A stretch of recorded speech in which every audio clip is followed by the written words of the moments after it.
오늘 우리에게 주시는 하나님의 말씀은 출애굽기 3장 1절에서 10절 말씀입니다.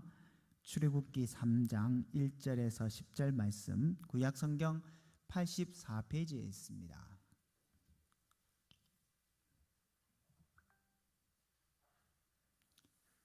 출애굽기 3장 1절에서 10절 말씀입니다.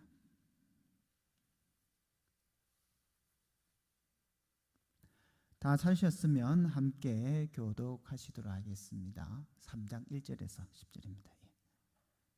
제가 먼저 읽겠습니다. 모세가 그의 장인 미디안 제사장 이드로의 양떼를 치더니 그 떼를 광야 서쪽으로 인도하여 여호와 하나님의 산 호렙에 이르매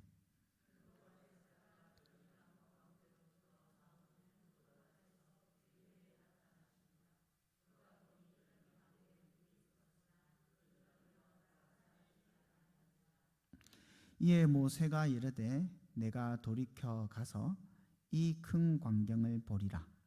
떨기나무가 어찌하여 타지 아니하는고 하니 그때에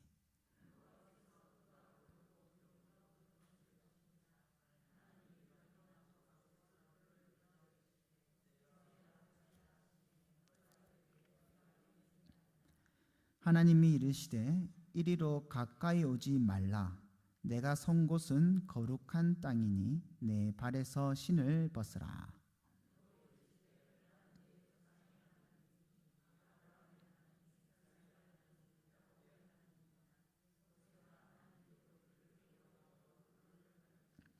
여호와께서 이르시되 내가 애굽에 있는 내 백성의 고통을 분명히 보고 그들이 그들의 감독자로 말미암아 부르짖음을 듣고 그 근심을 알고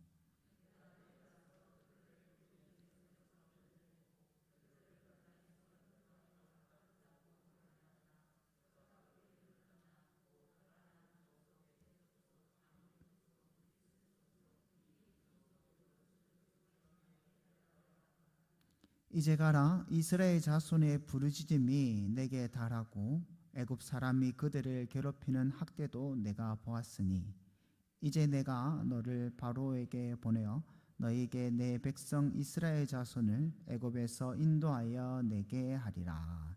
아멘.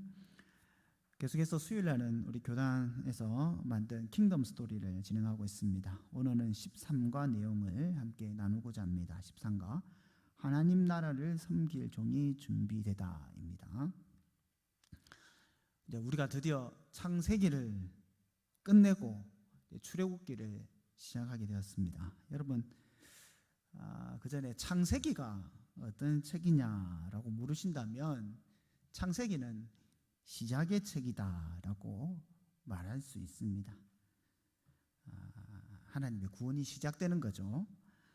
온 세상이 하나님의 창조로 말미암아 시작되었고 하나님 나라가 시작되었습니다. 그리고 그 나라 백성을 구원하시기 위해서 하나님의 언약이 시작되었고 이 언약을 성취하기 위한 역사, 즉 구속의 역사, 구속사라고 하죠. 구속사가 시작된 성경이 바로 창세기입니다.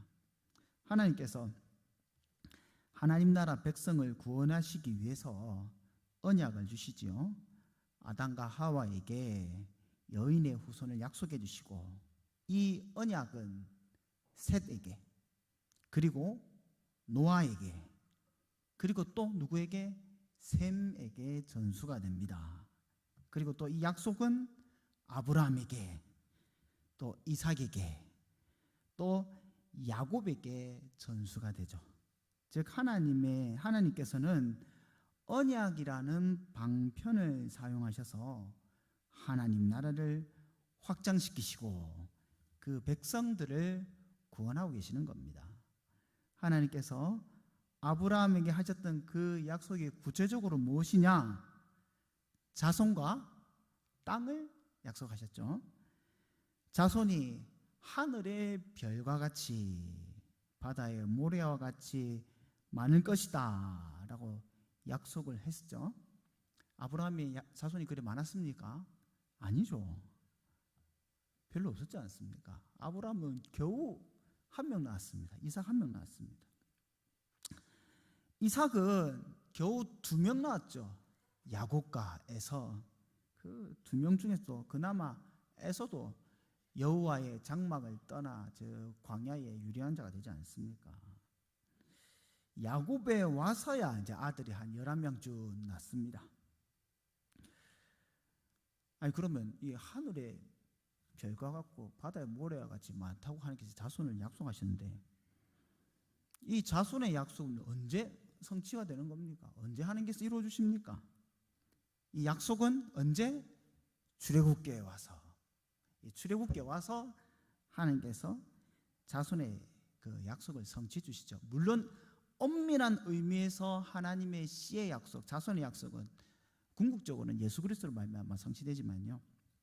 표면상으로는 출애굽기에서 성취가 됩니다. 출애굽기 1장에 보면 애굽으로 내려온 그 야곱의 후손들, 즉 야곱의 허리에서 나온 사람이 모두 70명이다. 물론 실수는 더 많습니다. 식솔들은 훨씬 더 많습니다. 그리고 고센 땅에 정착한 이 70명의 식솔들이 어떻게 되느냐? 매우 아주 번성하게 되죠.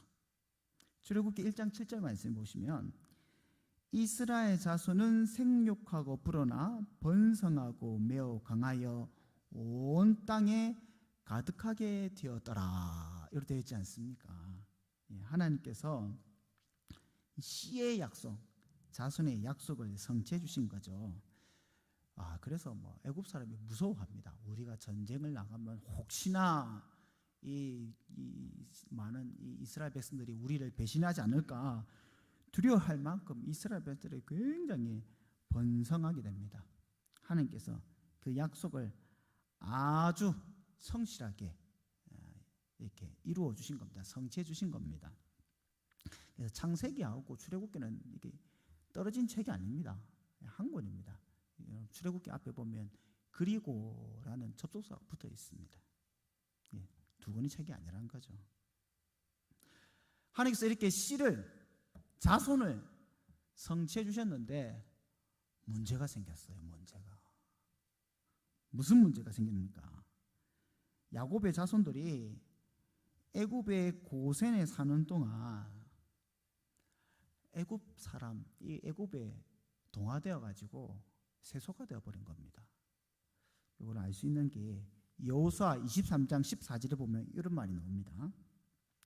너희의 조상들이 강 저쪽, 나일강 저쪽이죠. 강 저쪽과 애굽에서 섬기던 신들을 치워버리고 여호와만 섬기라. 지금 너희 조상들이 애굽에서 뭐 했다고 합니까? 애굽 신을 섬겼다. 그래서 그걸 치워버리라 라고 말하고 있지 않습니까? 또 에스겔서 20장에 보면 에스겔 선지자가 그 출애굽하기 전에 그 이스라엘 백성들을 회상하면서 이렇게 기록하고 있습니다. 에스겔서 20장 7절에서 9절 말씀인데 제가 읽어드릴게요. 또 그들에게 이르기를 너희 눈을 끄는 바 가증한 것을 각기 버리고 애굽의 우상들로 말미암아 스스로 더럽히지 말라. 나는 여호와 너희 하나님이라 하였으나 그들이 지금 애굽에 있는 이스라엘 백성들입니다.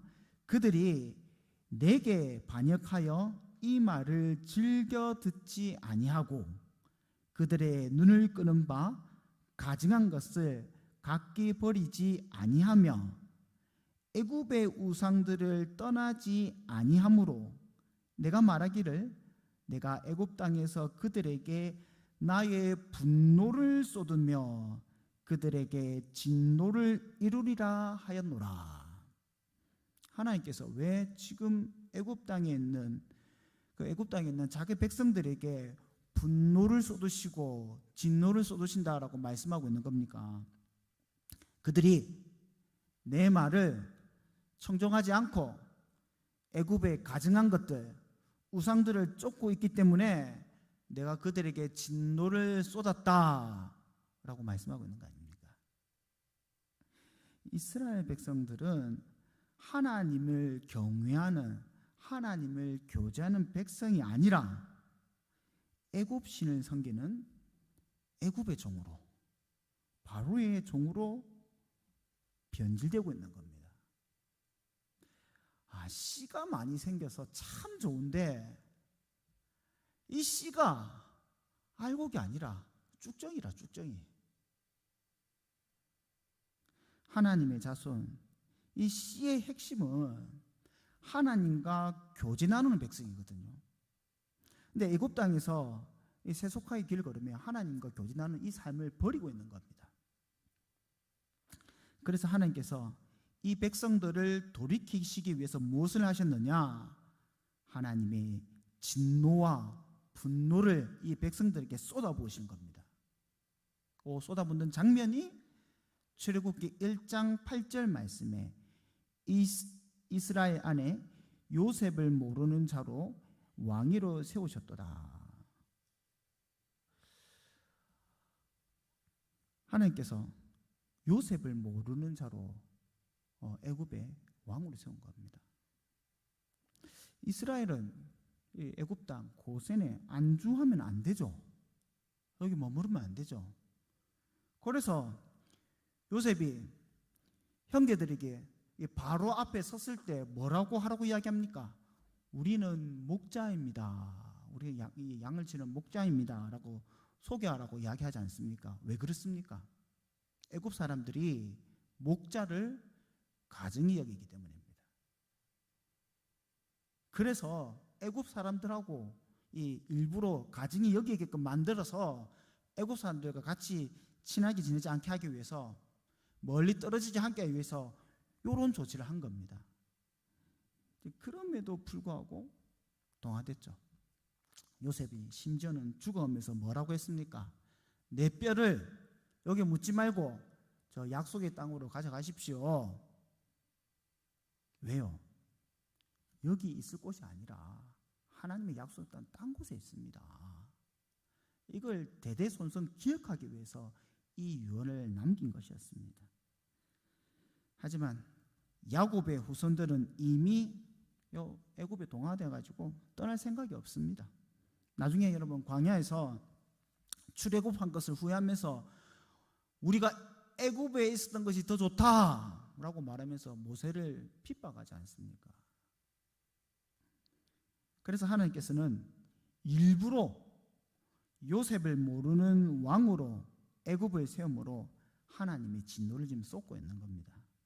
우연히 지금까지 애굽 왕이 이스라엘부터 우호적으로 같이 살자 좋다 이렇게 하다가 우연히 애굽이 지금 이스라엘을 괴롭히기 시작한 것이 아니라 이스라엘 백성이 애굽 땅에서 하나님을 떠나기 시작했기에 하나님께서는 이방인 애굽을 들어서 자기 백성을 치시고 연단시키시고 정화시키고 있는 겁니다.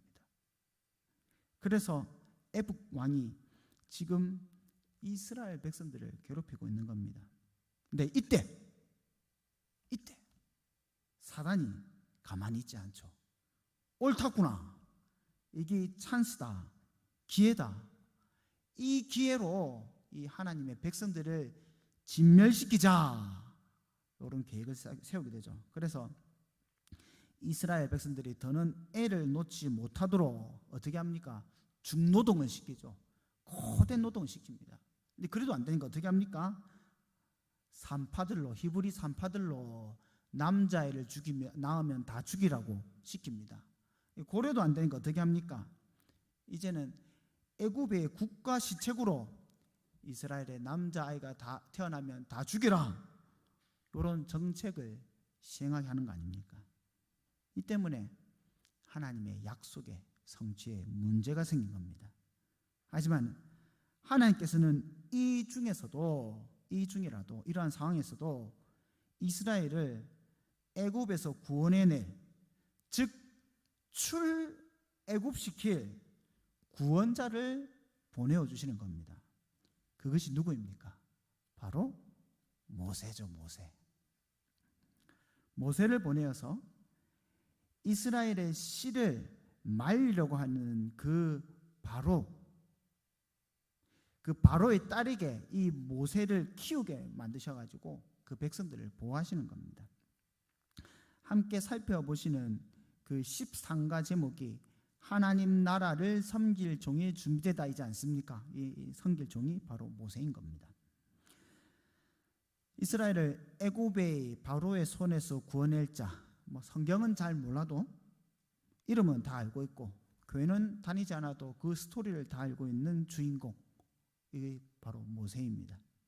하나님께서 비록 수는 많아졌지만은 애굽에서 세속화되어 있는 이 백성들을 구원해내시기 위해서 하나님께서 아브라함에게, 이삭에게, 야곱에게 하셨던 그 약속, 씨의 약속을 성취하시기 위해 너희가 내 백성이 되고 나는 너희 하나님이 될 것이다, 이 언약을 성취하시기 위해서 세운 사람이 누구냐? 모세입니다. 모세. 하나님께서 이 모세를 이스라엘에게 주셔서 애굽의 왕자로 성장하게 하셨습니다. 그래서 언제 사용하십니까? 이 모세를 그렇게 키워가지고 언제 사용하시죠? 모세가 아주 혈기왕성하고 건장하고 권력과 권세가 정점에 이르렀을 때 사용하십니까? 아니죠. 하나님께서는 모세를 사용하시려고 그 호렙산 가시떨기 속에서 부르신 것은 모세가 혈기왕성한 젊은 이 모세가 아니라 애굽의 권세를 가지고 있는 그런 모세가 아니었습니다. 가시떨기에서 하나님께서 나타나서 모세를 부를 때는 모세의 나이가 몇 살입니까?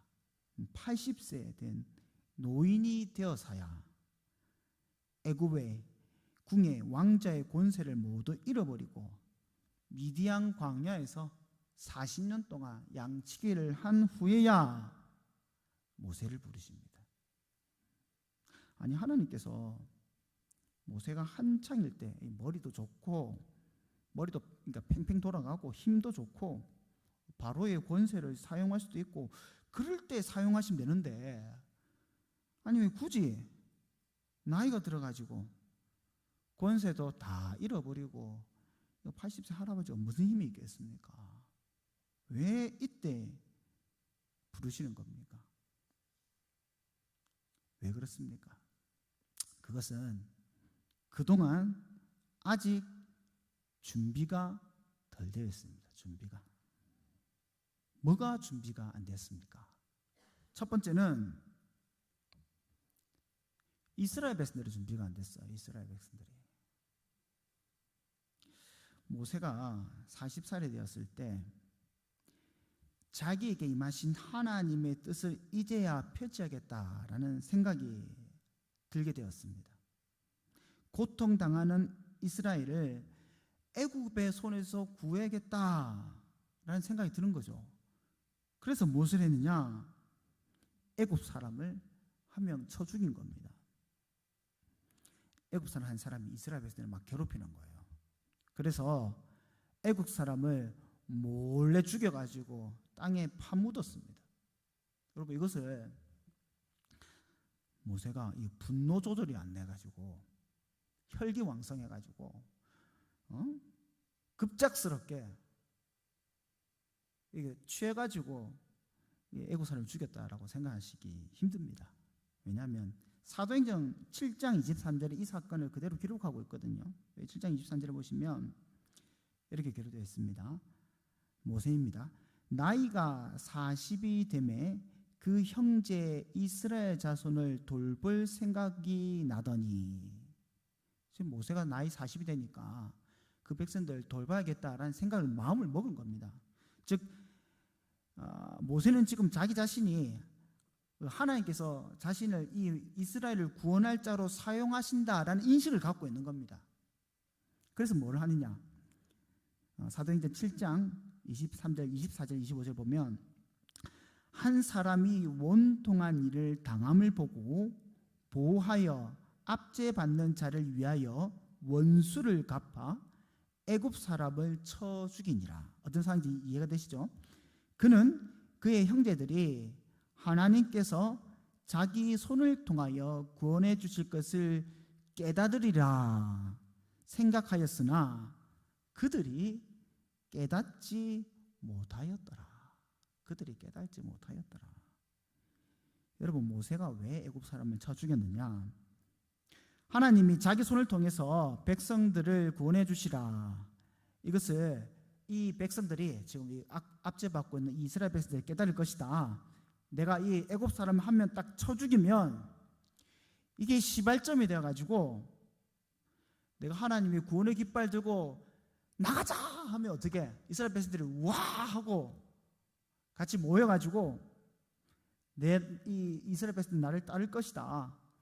이것으로 애굽 사람부터 이스라엘 구원해내는 주의 일이 시작될 것이다 라고 생각해서 이 일을 한 겁니다. 그런데 문제가 생겼죠. 무슨 문제입니까? 이 백성들이, 이스라엘 백성들이 모세를 인정 안 하는 겁니다. 백성들이 모세를 하나님께서 세우신 구원자로 인정하지 않는 문제가 생긴 거죠. 출애굽기 2장 13절 이하에 보시면 이튿날 다시 나가니 두 히브리인이 서로 싸우는지라 그 잘못한 사람에게 이르되 내가 어찌하여 동포를 치느냐 하매 그가 이르되 누가 너를 우리를 다스리는 자와 재판관으로 삼았느냐. 지금 이 사람이 모세에게 네가 누군데 누가 네한테 우리를 다스린 자로 재판관으로 세웠느냐, 이 말하고 있지 않습니까? 즉 모세를 하나님께서 세우신 구원자로 인정하지 않겠다. 네가 뭔데 지금 이를 하고 있느냐라고 말을 하고 있는 겁니다. 이렇게 백성들이 모세를 거부하지 어떻게 합니까? 모세가 미디안 광야로 도망가죠. 아직 하나님께서 이 백성들을 구원하실 때가 이르지 않은 겁니다. 아직까지 백성들의 연단의 기간이 안 찬 겁니다. 아직까지 백성들이 하나님께서 세우신 구원자를 인정하지 아니한 것이고 그것 때문에 하나님께서 또 긴 시간, 이 백성들의 연단의 시간이 찰 때 동안 기다리셔야 되는 거였습니다. 두 번째, 하나님께서 이 긴 시간을 기다리신 이유가 무엇이냐? 뭐가 준비 안 돼서냐? 모세가 준비 안 돼서죠. 모세가 아직 준비되지 않았기 때문입니다. 뭐가 모세가 준비가 안 됐습니까? 기술이 모자랍니까? 지식이 지금 부족합니까? 아니면 군사적인 전략이나 전술, 혹은 이게 출애굽을 시켜야 되려면 아무래도 군대랑 싸우려면 뭔가 필요하지 않겠습니까? 요것들이 지금 부족한 겁니까? 모세가 뭘 준비해야 되죠, 지금? 모세가 준비할 것은 힘을 다 뺄 준비를 해야 됩니다. 여러분, 출애굽은 누가 하는 일입니까? 모세가 하는 일입니까? 아론이 하는 일입니까? 이스라엘 백성들이 하는 일입니까? 누가 하는 일입니까? 하나님이 하신 일이죠. 오직 하나님께서 그 능력으로 하신 일이 아닙니까? 여기서 모세의 능력이 필요합니까? 모세가 왕궁에서 배웠던 그 고급 지식들이 필요합니까? 모세가 바로의 왕궁에 있던 그 왕자의 신분이 필요합니까? 모세의 그 젊은 힘과 용맹이 필요합니까? 아니죠. 좀 더 극단적으로 이야기하자면 오히려 모세의 그런 힘과 능력들이 이를 다 망치게 할 수 있습니다. 내가 할 수 있다. 내 힘으로 하면 된다. 내가 어떻게 하면 될 것이다 라는 생각을 가지게 되면 다 망치게 되는 겁니다. 난 할 수 없다. 오직 누가 하시는 일이다? 하나님께서 하시는 일이다. 전능하신 하나님께서 자기 약속을 성취하시기 위해 이 모든 것을 하실 것이다 라는 믿음이 있어야 온전히 하나님의 도구로 사용될 수 있는 겁니다.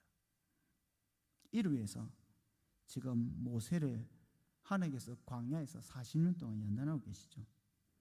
하나님께서 자신의 구원자를 미디안 광야에서 40년 동안 힘을 다 빼는 연단을 하고 있는 겁니다. 광야에서 양을 치게 하시고 기력이 다 쇠한 후에 이 늙은 노인 80세의 노인이 되었어야 그때 이제 모세를 부르시는 겁니다. 하나님께서 80세 모세를 부르셨을 때 모세의 반응이 어땠습니까? 제가 그동안 기다렸습니다. 얼른 저를 사용하십시오. 제가 잘해보겠습니까? 잘해보겠습니다. 이렇게 했습니까? 아니죠. 계속 아닙니다. 나는 못합니다. 나는 할 수 없습니다. 여담이지만은 하나님 부르심 앞에서 이렇게 아닙니다 하는 것도 교만입니다. 아시죠? 하나님께서 지금 모세가 못하는 걸 몰라서 지금 이거 시키는 겁니까? 다 아시죠? 네가 할 게 아니고 내가 할 거다. 이거 다 아시는데 그 앞에서 이거 나는 못합니다 이렇게 말하는 것도 사실 교만입니다. 이것도. 다시 본론으로 들어와서 왜 이렇게 모세가 거절하느냐? 스스로 자기를 돌아봐도 지금 힘도 다 빠졌고 없기 때문입니다. 모세가 생각하기에 내가 40년 전에만 해도 힘도 있고 할만하고 의지도 있고 뜻도 있고 애굽의 왕자라는 권세도 있고 그때 좀 하나님 사용하시지. 지금 내가 지금 미디안 광야에서 지금 양똥이나 치우고 양치기나 하고 있고 나이가 지금 80이나 되고 내가 지금 들고 있는 건 지팡이 딸랑 이거 한 개밖에 없는데 내가 이래가지고 무슨 바로 앞에 설 수 있겠습니까? 지금 이런 생각을 하고 있는 겁니다. 하지만 우리 하나님은 전능하신 하나님이십니다. 하나님께서 전능하시다. 즉 하나님께서 하나님의 약속을 스스로 성취하시는 분이시다. 그 전능하신 하나님께서 그 백성을 사용하실 때 항상 어떻게 사용하시냐? 힘을 다 빼가지고 사용하십니다. 우리가 창세기를 보면 계속 그걸 보고 있지 않습니까? 네가 약속을 이룬 게 아니라 내가 내 약속을 이룬다. 내가 내 이름을 위해서 내가 내 한 그 말을 성취하기 위해서 내가 내 약속을 이루고 내가 구원을 이룬다. 힘을 다 빼게 하시죠.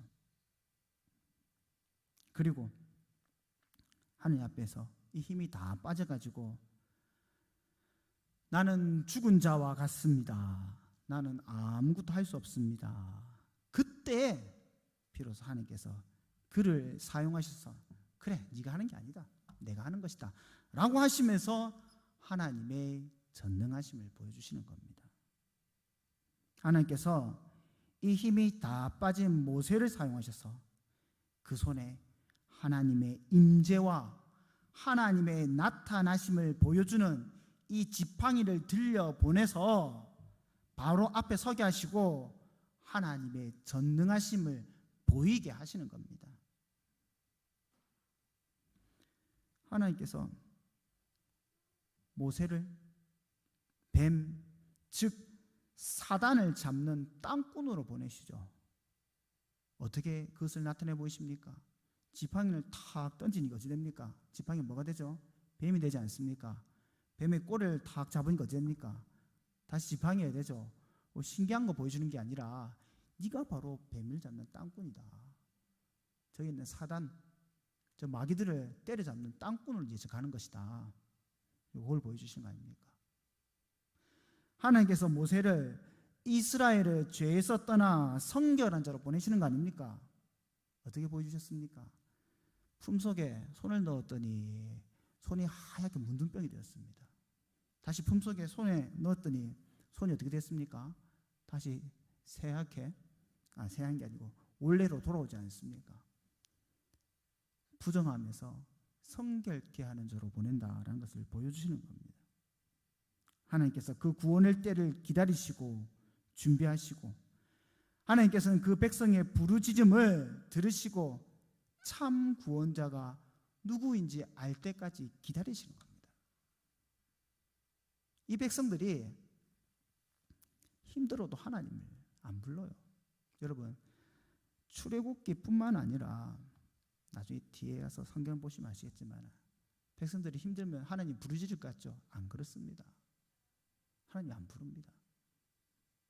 아이고 죽겠네 죽겠네, 자구책을 막 세웁니다. 어떻게 하면 빠져나갈 수 있을까? 저 애굽에 기대어 볼까? 저 아수르에 기대어 볼까? 저 바벨론에 기대어 볼까? 하나님께서는 그 백성들이 하나님의 진노의 잔을 마시고 하나님을 볼 때까지 기다리시는 겁니다. 이를 위하여 하나님께서는 애굽이라는 용광로에서 이스라엘을 연단하시도록 기다림 속에서 우리를 연단하시는 거 아닙니까? 그러나 두려워하지 마십시오. 절망하거나 포기하지 마십시오. 하나님께서는 불꽃 속에 타지 않은 이 가시떨기 나무같이 그 백성들을 하나님의 정화의 불꽃으로 확 태우지만은 그 나무는 태우지 않습니다. 그 나무와 함께 하시고 보존하십니다. 또 하나님께서는 하나님의 구원이 사람의 손이 달린 것이 아니라 오직 하나님의 속한 것임을, 모든 전쟁은 하나님께 속한 것임을 깨닫게 하시고, 나는 주 앞에서 아무것도 할 수 없는 존재이며 오직 전능하신 하나님 앞에 엎드려 순종하는 자입니다 라는 것을 깨닫기까지 기다리시는 겁니다. 이것이 준비될 때까지 기다리시는 겁니다. 긴 시간 동안 하나님께서 이것을 우리에게 요구하시는 겁니다. 사랑하는 성도 여러분, 우리가 혹시 이러한 긴 연단의 시간을 지나고 있지는 않습니까? 하나님의 용광로의 불과 같은, 가시떨기 불꽃이 용광로 풀무불이라는 뜻이거든요. 용광로의 풀무불과 같은 그 불 가운데서 정화되어 가고 있는 과정이 아닙니까? 하나님께 나는 아무것도 할 수 없는 존재입니다. 주여 오직 주께서만 행할 수 있습니다. 이 고백을 우리에게 요구하고 있는 건 아닙니까? 긴 시간 동안 우리가 이런 하나님의 연단 속에 있더라도 오직 전능하신 구원자 하나님만 바라보시면서 하나님의 성실히 신뢰하시면서 하나님의 때를 기다리고 이 연단에 감사하며 성령 하나님 우리로 깨닫게 하여 주옵소서.